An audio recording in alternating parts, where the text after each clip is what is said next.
El grito atravesó la medianoche como un cuchillo en la garganta del río. María sintió que el aire se congelaba en sus pulmones, incapaz de distinguir si era un niño o una bestia. El agua parecía vibrar con un eco imposible. La advertencia de Isabel resonó en su mente: nunca entres al río después de medianoche.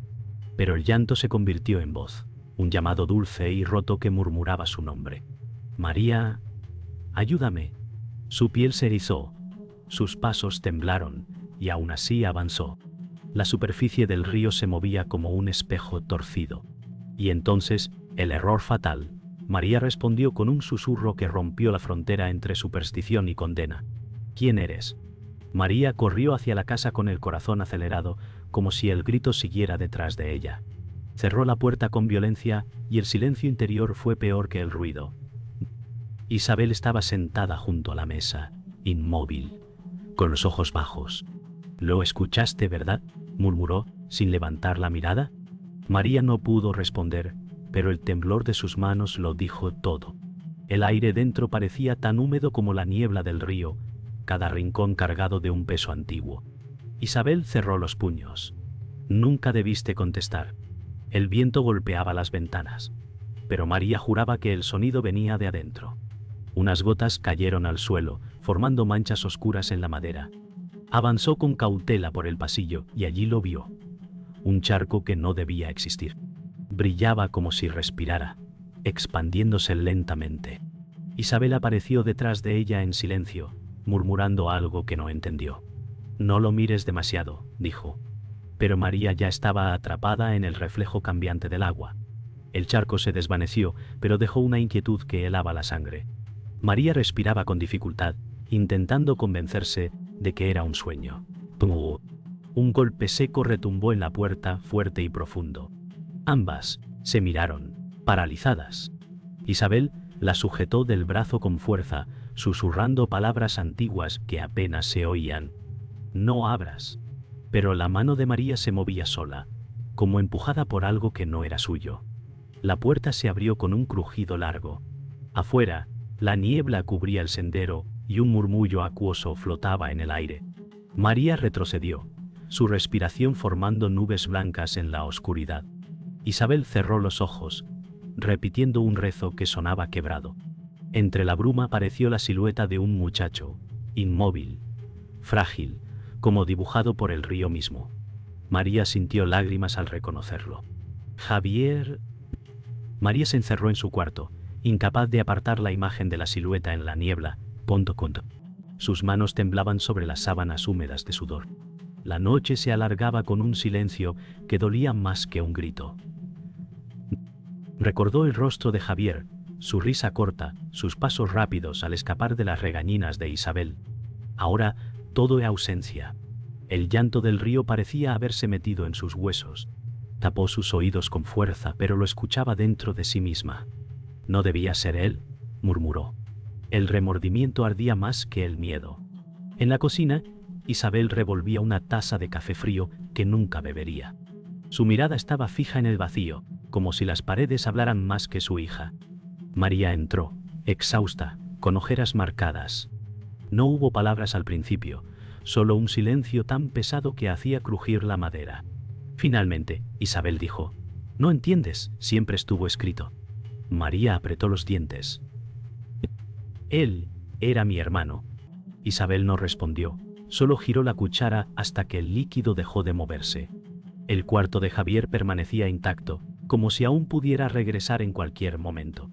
María entró despacio, acariciando los objetos que él había dejado. Un cuaderno, una bufanda sobre la silla, un balón olvidado.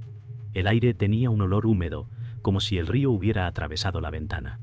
Se dejó caer en la cama, hundiendo el rostro en la almohada. Lágrimas calientes mancharon la tela fría. El dolor se mezclaba con la culpa, clavándose como espinas invisibles. Elena llegó con pasos seguros, como si la tormenta no existiera. Encontró a María en el patio, encogida en una silla. «No puedes seguir con esas tonterías», dijo con una sonrisa incrédula. María levantó la mirada. Sus ojos rojos brillaban de rabia. «Lo vi, Elena, lo escuché». La otra negó con la cabeza. El río se lleva a los descuidados, no a los malditos. La burla en su voz sonó como un clavo contra la herida abierta. La noche cayó con un silencio aplastante. María se quedó sola en el pasillo, donde las paredes parecían respirar. No había compañía más que su propio eco. El vacío era insoportable. La oscuridad se aferraba a su cuerpo y un nudo en la garganta la dejó sin voz. Quiso gritar, pero solo salió un susurro roto. La soledad se volvió un enemigo más cruel que el río. Y en medio de ese silencio, sintió que algo la observaba desde la sombra más lejana. María caminaba por el pueblo cuando notó que una sombra la seguía, pero al girar no había nadie. Los pasos parecían sincronizarse con los suyos, un eco invisible. Su respiración se agitó, y el sol de la tarde no traía calor, sino un escalofrío que atravesaba la piel. En las ventanas cerradas del barrio viejo, creyó ver reflejos que no correspondían a su rostro. Cada esquina parecía doblarse hacia ella, como si las calles supieran su nombre. Corrió, pero la sombra la acompañó hasta que su propia casa apareció al final del camino, silenciosa y oscura. Al entrar a la casa, encontró manchas de agua que serpenteaban por el suelo.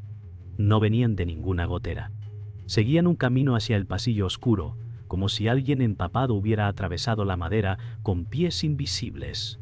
Isabel observó en silencio, sus labios moviéndose sin voz, rezando oraciones quebradas. María se inclinó para tocar una de las marcas, pero el agua estaba helada, tan fría que le cortó la piel. El miedo se mezclaba con el asco. No era agua común, era un rastro vivo que respiraba. Cuando intentaron salir, los animales se negaron a acompañarlas. El perro del vecino, siempre amistoso, gruñó con los dientes al descubrirlas en el portón. Los caballos se resistieron a cruzar el sendero hacia el río, relinchando con los ojos blancos de terror. Elena, que había llegado riendo, agitó los brazos para espantarlos. «Son solo bestias asustadas», dijo burlona. Pero María lo entendió. Ellos veían lo que los humanos no podían. El aire alrededor del río era más pesado, como si ocultara un secreto. Al caer la noche, los susurros se hicieron más claros. María caminaba por el pasillo oscuro cuando escuchó su nombre repetido, como eco dentro de agua. María. La voz era demasiado conocida. Era la de Javier. Su pecho se contrajo y el pasillo se alargó ante sus ojos, cada sombra doblándose sobre ella. Isabel gritó desde otra habitación, suplicando que no respondiera. Pero la tentación ardía como fuego. Escuchar otra vez la voz de su hermano era un veneno irresistible. María se acercó al río una vez más, arrastrada por la voz, pronto. La superficie brillaba con un resplandor antinatural, pronto ella. Allí lo vio, el rostro de Javier reflejado en el agua, pálido, con ojos que no eran suyos. La sonrisa torcida heló su sangre. El reflejo abrió la boca y pronunció su nombre, pero su voz estaba deformada, como si saliera desde debajo de la tierra. Una mano de agua se levantó y rozó la orilla, extendiéndose hacia ella. El terror ya no era un rumor, era real, palpable, imposible de negar. Isabel encendió una vela y pidió a María que se sentara. El temblor en su voz no venía del miedo, sino de un secreto demasiado pesado. «No eres la primera en escuchar esas voces», confesó. María apretó los dientes, incapaz de aceptar otra pérdida. «¿Qué sabes?», exigió. Isabel la miró fijamente, lágrimas en los ojos. «Lo hemos arrastrado por generaciones. El río no olvida». Las palabras eran cadenas que ataban a la familia a una condena inevitable. Isabel llevó a María al altillo polvoriento. Entre cajas olvidadas, desató un baúl cubierto de tela. Dentro había cartas antiguas, fotografías amarillentas y un pañuelo manchado con barro seco. «Era de tu abuela Rosa», dijo. María tomó una de las cartas y leyó las palabras torcidas, promesas hechas al río para sobrevivir al hambre. El frío recorrió su espalda. Rosa había entregado algo que no le pertenecía, un pacto sellado con desesperación. María leyó en voz baja: «Mientras la familia beba del río, el río guardará a los suyos». Su voz se quebró. «¿Qué significa?». Isabel bajó la mirada. «Tu abuela ofreció sangre a cambio de alimento. Fue el precio de nuestra supervivencia. María sintió que el suelo desaparecía bajo sus pies. No era solo una leyenda, era una deuda grabada en la sangre de su familia. El eco del río se escuchaba incluso en el ático cerrado. María recordó el rostro de Javier bajo el agua y comprendió la verdad. Él no se ahogó, fue el pago. Isabel rompió en llanto. El río reclamó lo que le debía. María la miró con odio y dolor. ¿Y me lo ocultaste? Isabel asintió con vergüenza. La traición dolía más que el miedo. Javier no fue víctima del azar, sino de un pacto antiguo que había permanecido oculto entre paredes y silencios pinto. La casa entera parecía crujir con el peso de las palabras. El río rugía en la distancia, como si celebrara la confesión. María cayó de rodillas, sintiendo que todo se desmoronaba. No había escapatoria, no había salvación fácil. La sangre de su familia estaba manchada por promesas olvidadas. El río vendrá otra vez, dijo Isabel con voz rota. María levantó la mirada con un brillo de furia. El destino había dejado de ser un rumor. Era un verdugo esperando. María salió sola hacia el río, empujada por un destino imposible de resistir. La luna llena brillaba como un ojo abierto sobre el agua. La niebla era tan espesa que parecía sólida, cortando el aire en pedazos. Cada paso en el barro sonaba como un lamento ahogado. El río la esperaba, vivo, con un murmullo que se confundía con susurros humanos. María. La voz de Javier resonó, tan clara que dolió. Ella tembló, pero siguió avanzando. Había llegado la hora de enfrentar la maldición. Del agua emergió una figura imposible. Era una mujer de cabello largo, empapado y oscuro, cubriendo un rostro desfigurado por lágrimas eternas. La llorona del río se alzó con un gemido que helaba los huesos. Punto con tu apento te helaba los huesos. Su vestido blanco flotaba como humo en la corriente. Los ojos vacíos brillaban con dolor y odio. María retrocedió, el corazón golpeando contra sus costillas. El aire estaba tan pesado que apenas podía respirar. El lamento resonó como una sentencia. Punto. De pronto, el agua se agitó con violencia y la figura de Javier emergió. Su rostro estaba pálido, deformado por la muerte, los labios azules temblando en un grito silencioso. Extendió la mano hacia María, con los dedos goteando agua oscura. Hermana. La voz sonó distorsionada, como si viniera de las profundidades. María rompió en llanto, el dolor mezclándose con el terror. Era él, pero ya no lo era. Era el río hablando con su forma. María cayó de rodillas, paralizada. Punto. Javier extendía su mano. La llorona alzaba su lamento. El río reclamaba su deuda. Isabel apareció corriendo, gritando que no lo tocara. María giró, su mirada rota. Si no soy yo, será otra. La decisión era imposible. Entregar su vida para romper el pacto o condenar a Isabel a perder a alguien más. El silencio tras el grito fue un cuchillo. El río rugió como un monstruo hambriento. María gritó, levantando la mano hacia Javier. Un instante después, la oscuridad la envolvió. La llorona sonrió con labios quebrados, satisfecha. Isabel cayó al suelo, desgarrada por el llanto. El silencio regresó, roto solo por el murmullo del agua. Algo había sido perdido para siempre. El precio estaba pagado. La casa estaba vacía, pero no era un vacío común. Era un silencio vivo, que respiraba entre las grietas de la madera. Isabel caminaba despacio, como si cada paso pesara más que el anterior. Los muebles parecían estar en el mismo sitio, pero todo había cambiado. La mesa aún guardaba el eco de las manos de María, y el pasillo retenía la sombra de sus pasos. No quedaban voces, no quedaban risas, solo paredes húmedas, y un aire tan denso que dolía en los pulmones. La ausencia era más violenta que la muerte. Isabel avanzaba como un espectro, atrapada en su propio hogar. Isabel se arrodilló frente al altar familiar, un rincón donde el polvo se mezclaba con el olor de la cera derretida. Colocó una vela nueva y la encendió con manos temblorosas. La llama osciló, proyectando sombras inquietas sobre las fotografías antiguas.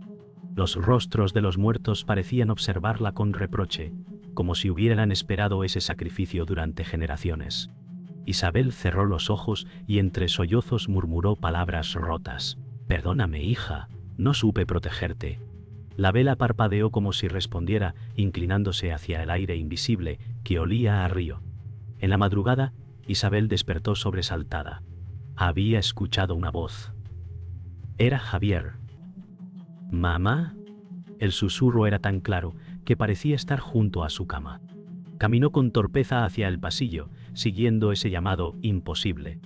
Allí lo vio, un charco diminuto que no provenía de ninguna filtración. El agua brillaba con un resplandor enfermizo, y en su reflejo apareció fugazmente el rostro de su hijo, pálido, con los labios azules.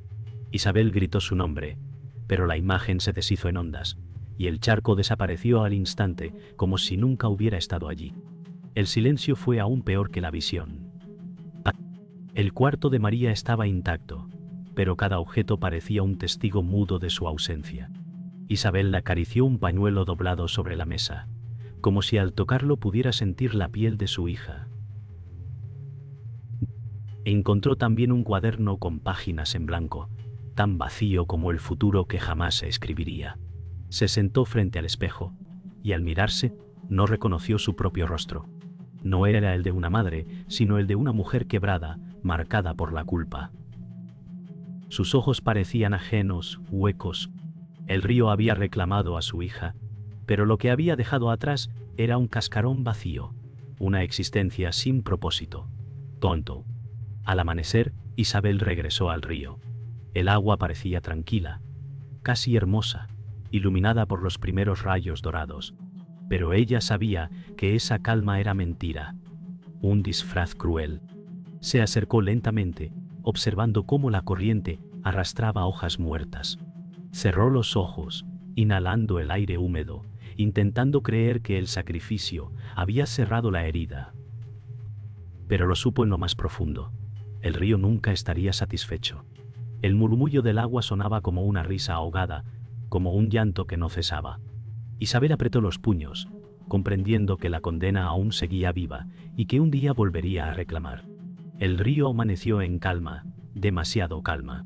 La superficie parecía un espejo turbio, sin apenas movimiento, como si la noche hubiera sellado en su interior todo lo que había devorado. Isabel permanecía de pie frente al agua, con los labios resecos, los ojos rojos y un cuerpo desgastado que apenas podía sostenerse. Cada rama del bosque se inclinaba hacia el cauce, como si los árboles también guardaran silencio ante el secreto. El aire era húmedo, pesado, difícil de respirar, y aunque los pájaros cantaban a lo lejos, ninguno se atrevía a posarse en la orilla. Isabel sintió que el río la miraba, que ese espejo gris la estaba observando con paciencia infinita. Un sonido interrumpió la quietud, la risa suave de un niño. Isabel giró bruscamente y lo vio, pequeño y despreocupado, jugando con una rama al borde del agua. Sus movimientos eran ligeros, despreocupados, llenos de inocencia. Caso. No conocía el peso de la historia, no conocía las advertencias. Para él, el río era un simple juego, un lugar donde el agua respondía a los golpes de su palo. Isabel quiso gritar, correr hacia él, detenerlo. Pero sus piernas estaban clavadas en la tierra, como raíces hundidas por el miedo. Su voz murió en su garganta antes de salir. El niño se inclinó un poco más hacia la orilla. El reflejo de su rostro titilaba en el agua, deformado por ondas suaves. Entonces ocurrió. Un murmullo emergió desde la corriente, tan débil que parecía confundirlo con el viento. Pero Isabel lo escuchó con claridad. Era un susurro húmedo, lento, doliente. No eran palabras humanas, era un llanto disfrazado de voz. El niño ladeó la cabeza, curioso, y rió con ingenuidad. ¿Me hablas?, preguntó con inocencia. Isabel apretó el pecho con las manos, como si un cuchillo invisible la atravesara. El río ya lo había escogido. El agua dejó de ser agua. Se convirtió en un espejo negro, profundo, que reflejaba un rostro que no era del niño. Era pálido, cubierto de lágrimas infinitas, con ojos huecos que brillaban con rabia y dolor. La silueta de una mano surgió lentamente, rompiendo la superficie como carne líquida.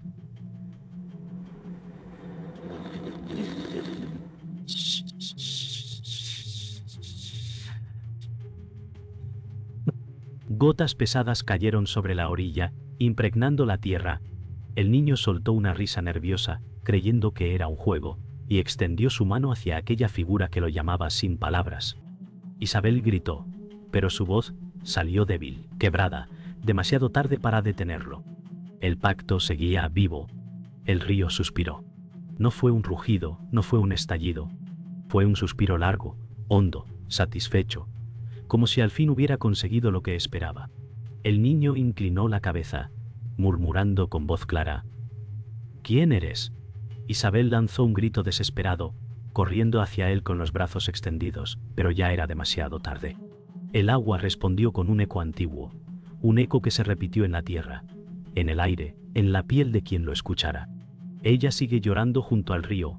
No fue un sonido externo, fue un susurro en la mente, un cuchillo de hielo en el corazón. El niño y el reflejo se fundieron en la corriente, y el silencio volvió, pero no era paz. Era condena, porque quien escuchara ese eco quedaba marcado. El río ya no pertenecía solo al pueblo. El río pertenecía a todos.